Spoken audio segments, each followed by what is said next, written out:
It's wonderful to be back, at least in a virtual mode at Dayapuram for this year's conclave also.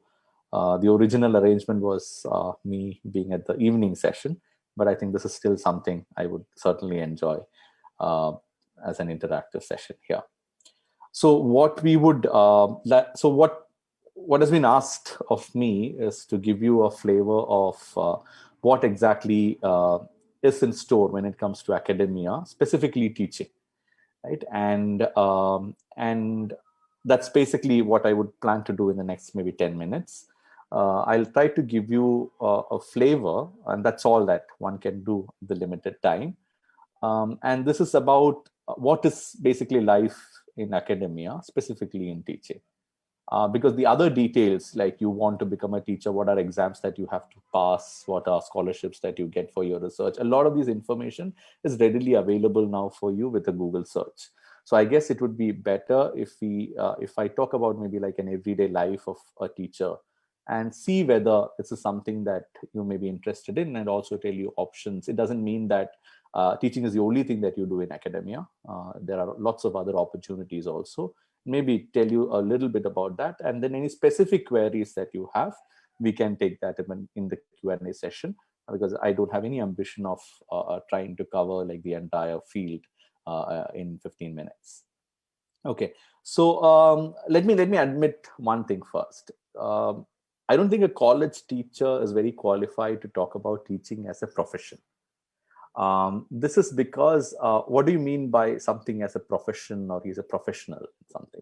We talk about the legal profession, we talk about journalism, we talk about medicine and the profession, the medical field. So one is, yeah, you earn a living by doing that. You should be very good at what you're doing, but also you should have received some professional training in that. So I should admit that I haven't received any professional training to become a teacher. So school teachers are much, much better trained when it comes to teaching and training in teaching. And especially like our B.Ed and M.Ed courses that we have in Kerala especially, does a brilliant job of training teachers very well. And especially like the kind of teachers that you would have in many of our schools in Kerala are brilliantly trained teachers. So I should admit that a college teacher is not someone who is sort of trained professionally to become a teacher. All that you require is basically you require an MA and a NET to get into most places, and a PhD has become more or less a necessary requirement these days. None of this gives you training in teaching, right? So that's where maybe it's important to have like certain role models, or look at your teachers, see them, talk to them, understand the life, and maybe be very sure about what you are sort of getting into. So three things that we would try to sort of talk about. One is teaching and what's in store when you are a teacher in a classroom. The other is research, what it can sort of get you. That's another sort of like, you can be a researcher in the discipline that you like, in the subject that you like, and which can get you jobs outside of education institutions itself. These days, a lot of policy organizations look for people with a PhD degree and good researchers. Corporates want people with PhDs now. So it doesn't mean you have to be restricted to a college or a university. Like you can still be an academician of sorts in various ways. So I should admit one more thing, that I remember when I got my first teaching job at St. Stephen's, I was told by my then HOD that, Bensten, this is a profession which is never going to make you rich. Right? So it's like, you should be very clear about that. This is a profession where you're never going to be rich. You're going to be happy in life if you don't want a lot of money. Your needs will be taken care of, actually handsomely well. Right? So, but it's not going to be a profession which can make you super rich. Like private universities, a couple of them in India pay much better salaries, but even government teachers are paid very well in our country, given how poor we are. So it's not that you're going to remain poor, but this is not where you're going to make a fortune, right? So that's life going to be over here. But there are certain things that you can enjoy, because every day in life you're going to be interacting with a lot of young people, right? You're going to get into a classroom, which is your stage, right? You control a lot of things over there, which also brings up your responsibilities and expectations from you. There are lots of people looking up to you, and every single day you can put up a performance, right? And if you're someone who enjoys that, like meeting people, talking to them, doing something like this is a profession which will also take care of your needs, but it's a profession which is never really going to make you sort of super rich in what you're doing. So as I said, what makes like then a good teacher, like, or so I often joke about this when I talk to students, especially the ones who want to sort of come to Delhi, etc.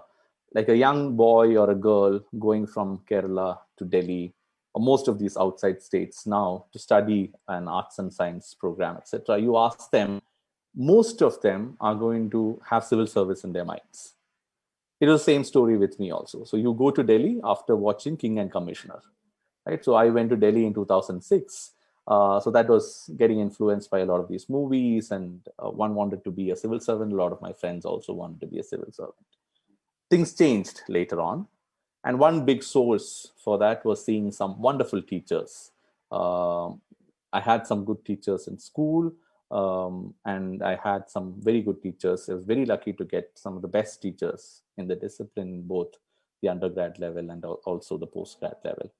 So what did I see them? And one is very, very far away from being anywhere close to what those people have achieved and managed in life.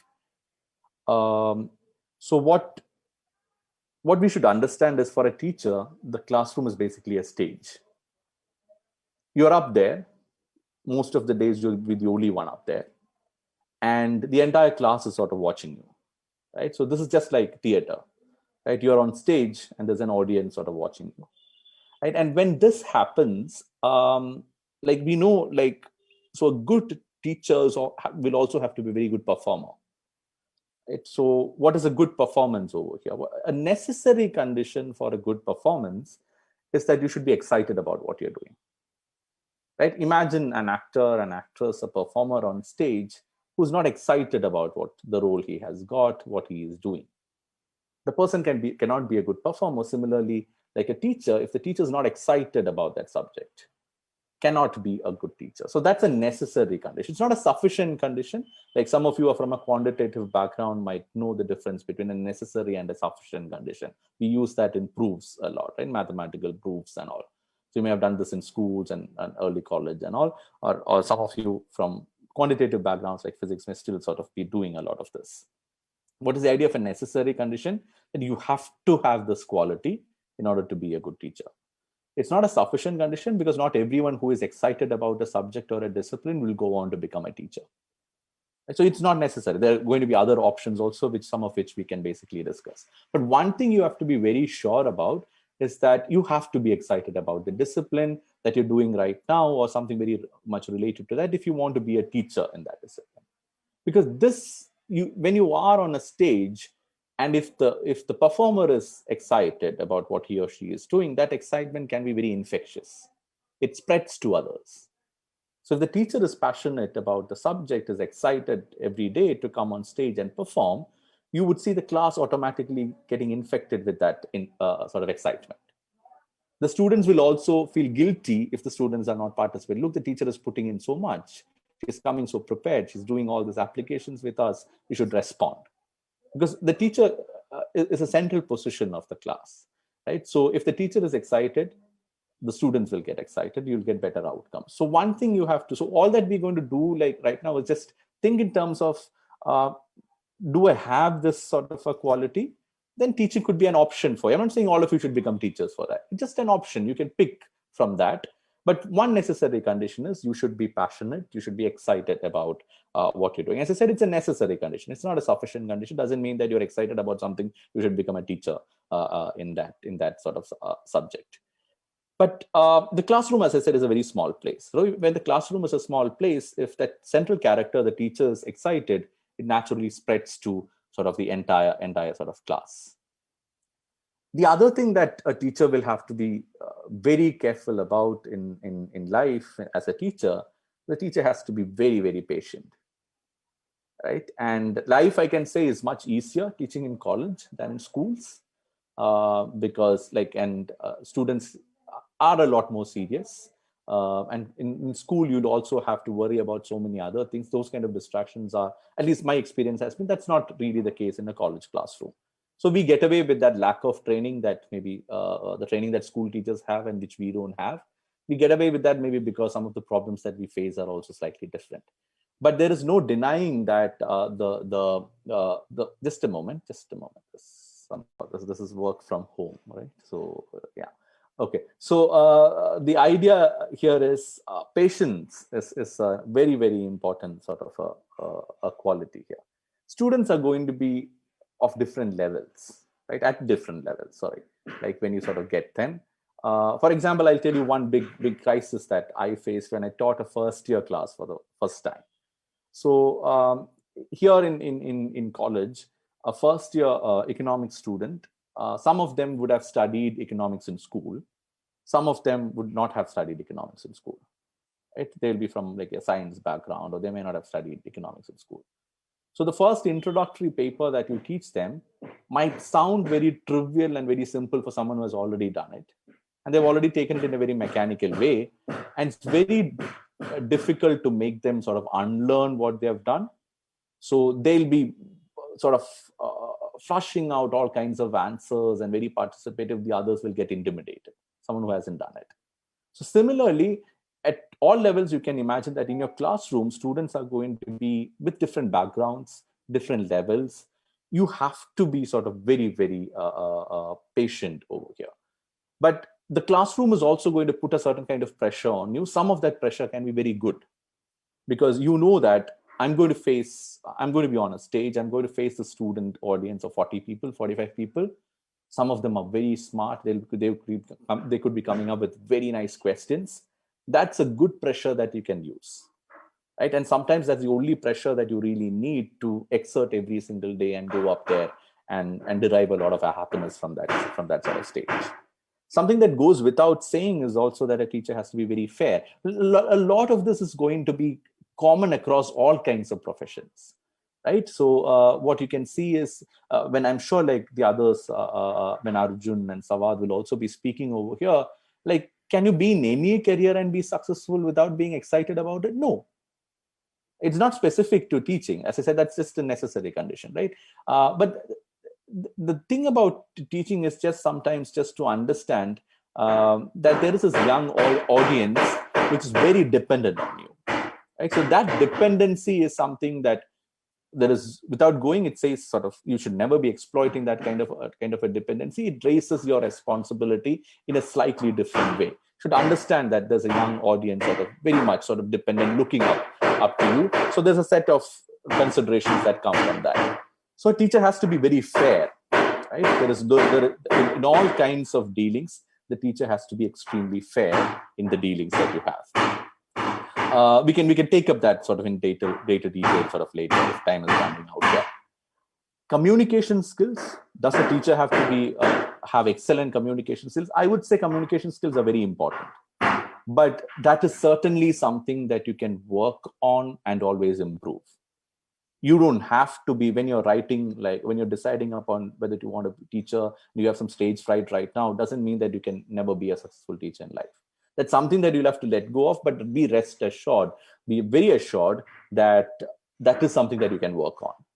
But communication skills are extremely important in teaching, but that is something where you can work on that and improve, certainly. I've seen plenty of people do that. Many would be lucky to start off well, but many would be putting in the right kind of effort and improving considerably in the early stages in the career itself.